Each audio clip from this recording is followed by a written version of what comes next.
Hey folks, man of God, what does that mean? What does it even mean to be a man of God? I want to talk about that a little bit. We're going to be starting in 1 John, jumping to 1 Timothy.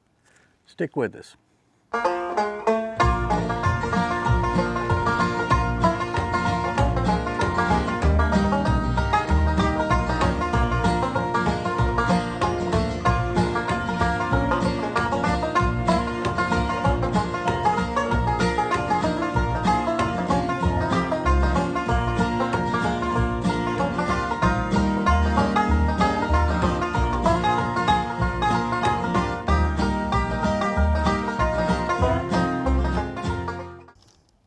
It's 1 John, starting in chapter 2. My dear children, I am writing this to you so that you will not sin. But if anyone does sin, we have an advocate who pleads our case before the Father. He is Jesus Christ. So we should not be sinning. He's saying here we shouldn't be sinning. We should be living like Christ. But he goes on, jumping down to verse 3 in chapter 2. And we can be assured that we know him if we obey his commandments. If we obey his commandments, we know him.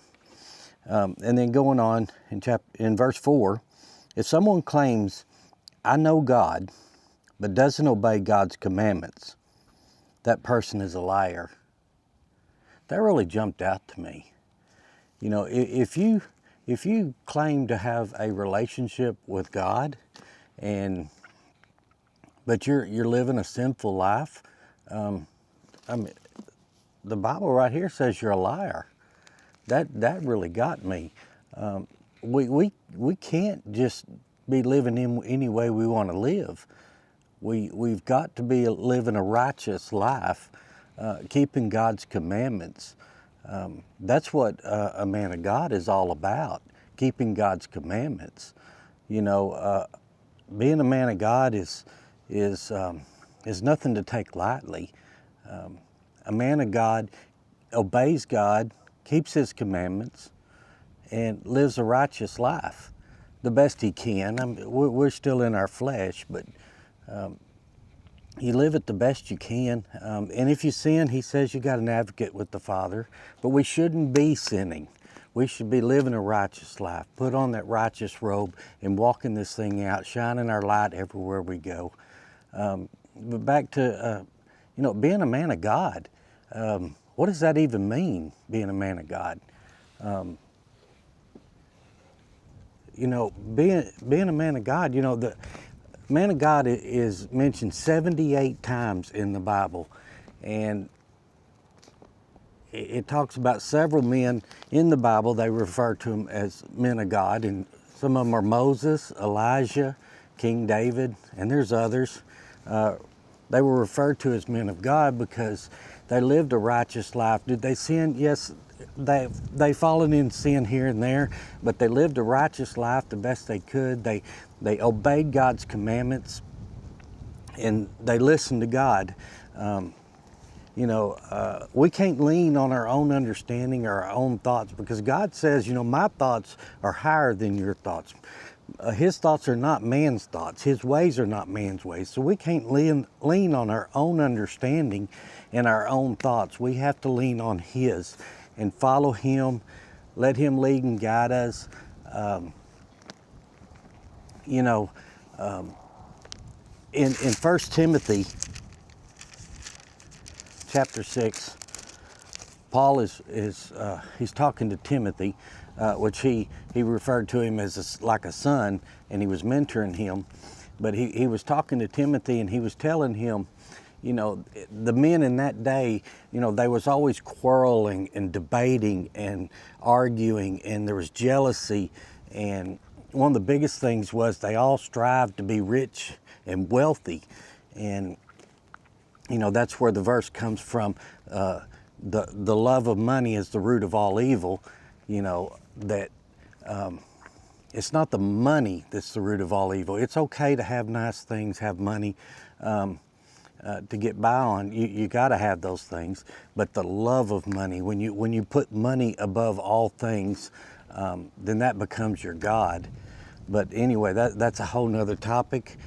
Back to, Paul talking to Timothy, he's talking about all these men and stuff, and he tells Timothy, he says, run from those things.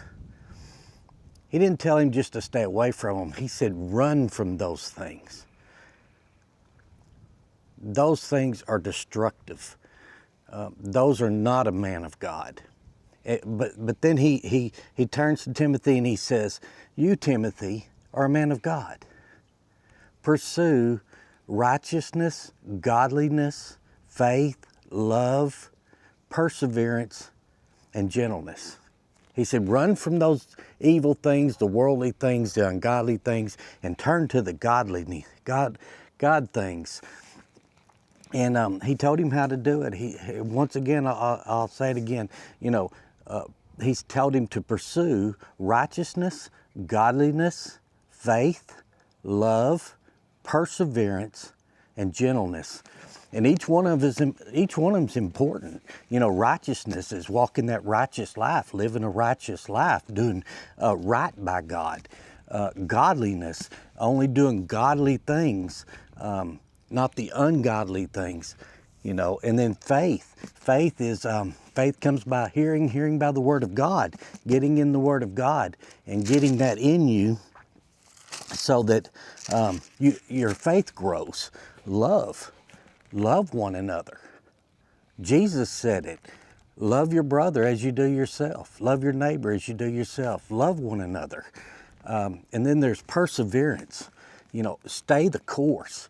Just keep on and stay the course. Don't waver. Don't go over here or over there. Stay the course and persevere.